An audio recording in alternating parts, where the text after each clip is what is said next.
GMR Shopping Mall grand opening on 10th September in Miapur.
ఏం అర్థమే కావడం లేదా రావణ చౌదరి?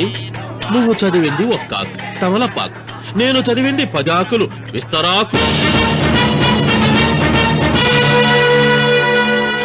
నీకీ భూమి సిక్కనే కూడదు. సిక్కకుంటే నువ్వేం చేస్తావో నాకు తెలుసు. సుబ్బారాయుడికి చూపినట్టు తాళిబొట్టు చూపించి గబ్బు లేపుతావు, లేకుంటే ఫైల్ వాలకు చేసినట్టు ఎముకల్లోకి సున్నం లేకుండా పిండి లేపుతావు. అదానికి నేనే ముందుగా కొట్టిన గాయం ఏడ ఉందో తెలియని కముకు దెబ్బ. 30 ఎకరాల భూమి నిత్యాన్నదానం కోసం అమ్మవారి దేవాలయానికి రాసేసిన ఈ దేశంలో నేను పోయేదానికి యా కోర్టు లేదు. అదానికి దేవుని కోర్టుకు రాసినా నువ్వు వాటికి రాలేవు. నా 30 ఎకరాలు నాకు దక్కకున్నా పర్వాలేదు, నీకు దక్కకూడదు. నా పొలం ఆక్రమించుకుందామన్న అహంతో పొగరుతో ఇంటికొచ్చినావు. తల దించుకొని ఎనికి దారి పట్టాలి. నీకీ భూమిలో చారుడు మట్టి గుడక దొరకదు రావణ చౌదరి. కావాలనుకుంటే గుప్పెడు ముద్ద దొరుకుతాది. అది గుడక వాళ్ళ మధ్యలో కూర్చొని తింటే ఎట్లుండోది నా దెబ్బ.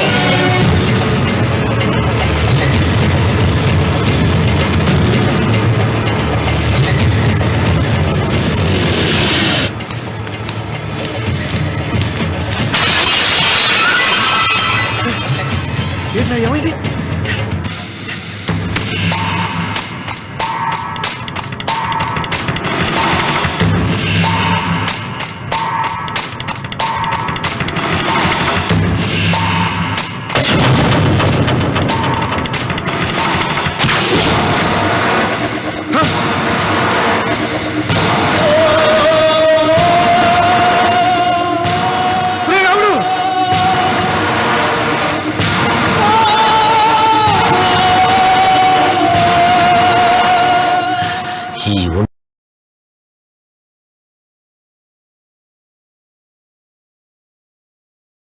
ఇంకా రక్తం ఉండగానే, ఈ ఊపిరి ఇంకా పీలుస్తూ ఉండగానే, ఈ గుండె ఇంకా కొట్టుకుంటూ ఉండగానే ఓటమి నా వీపు తట్టింది.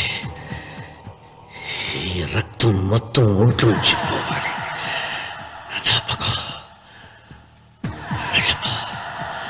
వెళ్ళిపో.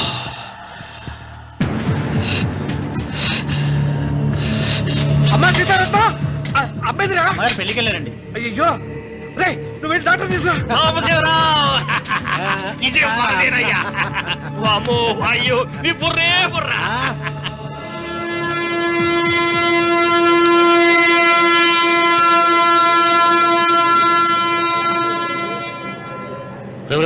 ఏంట్రా కింద పడింది తింటున్నావు?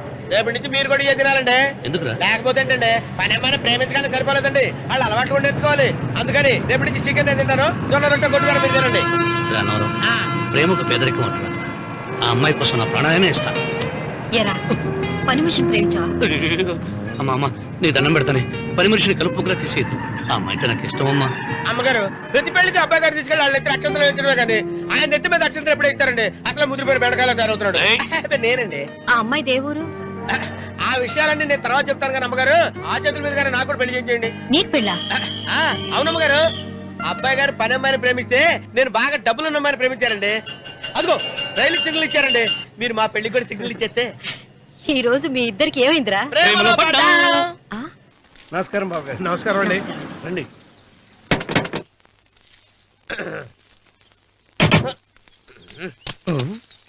ఏంట్రా అన్నవరం పూజిచ్చి నిలబడ్డావు? అరటిగా లోపల తీసుకురా. నేను తీసుకురానండి. ఏ నన్ను తీసుకెళ్ళమంటావా? మీరు తీసుకెళ్తారు చేత లోపల పెట్టుకుంటారు, మీ ఇష్టం. ఏమైందిరా నీకు? ఏమైందంటారేంటండి? లోపల నా గుండెలకు వచ్చిన ఎంకం ఉందండి. అది నన్ను ఎంత మోసం తెచ్చిందో తెలుసా అండి? అయ్యయ్యయ్యయ్యో. ఆ విషయం నేనే మర్చిపోయాను. ఒరే అన్నవరం, తమరు మాత్రం వెంకమ్మను మోసం చేయలే? నేనే మోసం చేశానమ్మా. అదేనమ్మా, 100 ఎకరాల పొలం ఉంది, 200 ఎకరాల పొలం ఉంది అని చెప్పావు కదా. అందుకని నోరు మూసుకుని లోపలికి వచ్చి వెంకమ్మను నాకంటే ముందు నువ్వు పెళ్లి చేసుకో. ఆ తర్వాత రుక్మిణి నేను పెళ్లి చేసుకుంటా. అరటిగా తీసుకురా. నేను రాను. మీరని చెప్పినా నేను రాను. రావా? రాను. అయితే రామన్న చౌదరి గారికి చెబుతా. అమ్మా, వద్దు వద్దయ్యో. అమ్మా, తీసుకురా. నమస్కారం అండి.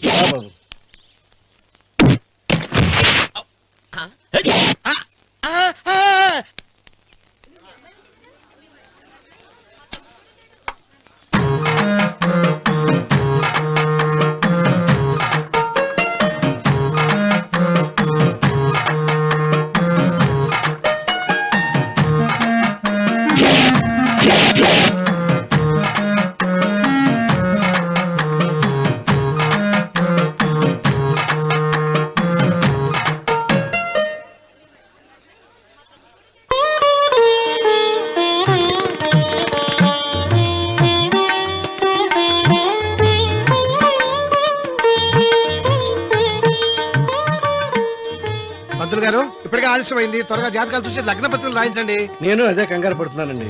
ఇప్పటికే ఆలస్యం అయిపోయింది, మంచి ముహూర్తం దాటిపోతుందేమోనని. మీరు మాత్రం ఏం చేస్తారండి? మీ ఊరు నుంచి బయలుదేరి రావాలంటే ఒకవైపు కొండ, ఇంకోవైపు చెరువు, మధ్యలో ఆలయం. ఆలయం లేకపోతే సమయానికి వచ్చి ఉండేవాళ్ళుగా. దోయం ఏడముందో తెలియని కవ్వకు దెబ్బ. 30 ఎకరాల భూమి నిత్యాన్నదానం కోసం అమ్మవారి దేవుడానికి రాసేసిన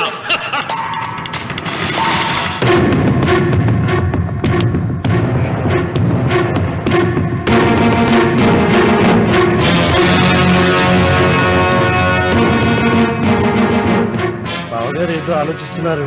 లాంఛనాలు ఏమన్నా కావాలంటే చెప్పమనండి. ఏమిట్రా ఇంకా ఆలోచిస్తున్నావు? రావుడు, వాళ్ళంతా కంగారు పడుతున్నారు.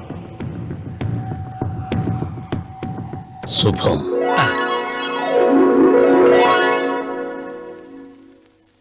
ఏం మాట్లాడుతున్నారు రావుల చౌదరి గారు? ఆలయం కూలగొట్టించి రొట్టేయించాలనా? ఇన్ని సంవత్సరాలుగా మన గ్రామం కుగ్రామంగా మిగిలిపోవటానికి రహదారి సదుపాయం లేకపోవడమే కారణం.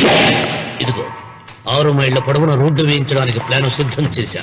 దీని మూలంగా నేను 120 ఎకరాల పొలాన్ని పోగొట్టుకుంటాను. అది సరేనండి, మరి ఆలయము? పదవిలో ఉన్న వాళ్ళు ఆలోచించవలసింది ఆలయాన్ని గురించి కాదు, ప్రజల శ్రేయస్సు గురించి.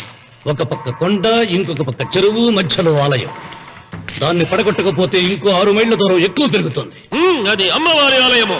నోరు లేని అమ్మవారి కంటే నోరున్న జనం గొప్పవాళ్ళు.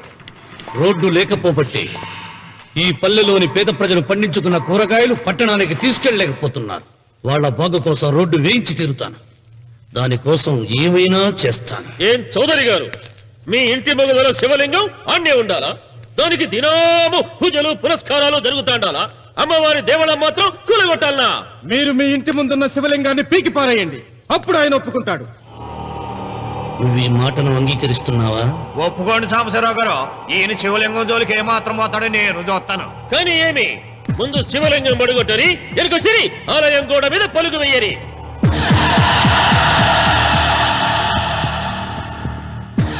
ముందుకేసిన అడుగు వెనక్కి తీసి అలవాటు ఈ రామన్నకు లేదు. నేను మడమ తిప్పను. మీరు మాట తప్పితే మరణ హోమమే.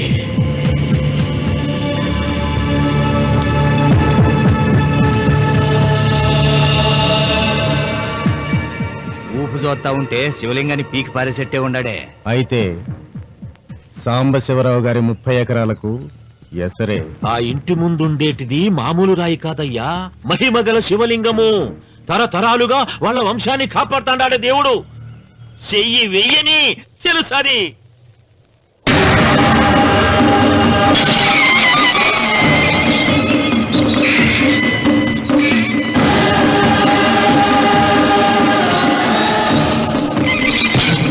త్వరగా పైన శుభ్రం చెయ్యి. అయ్యగారు వీధి గుమ్మం నుంచి వస్తున్నారమ్మా. వీధి గుమ్మం నుంచి వస్తున్నారు. ఏయ్, ఆ నల్లరాయిని పెకిలించండి.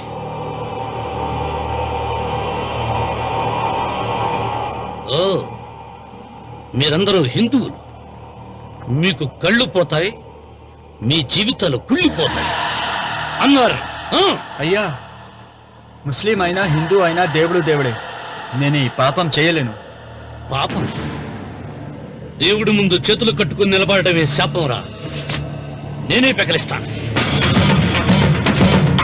ఏమండి? ఏమండి? ఏమండి? వద్దండి. ఏమండి?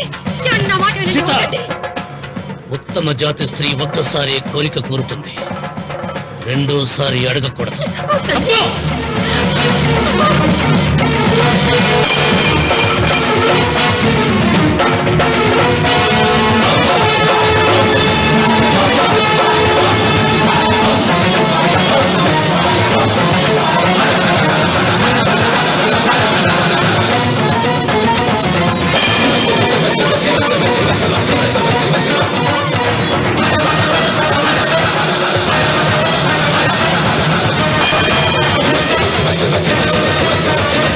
శివ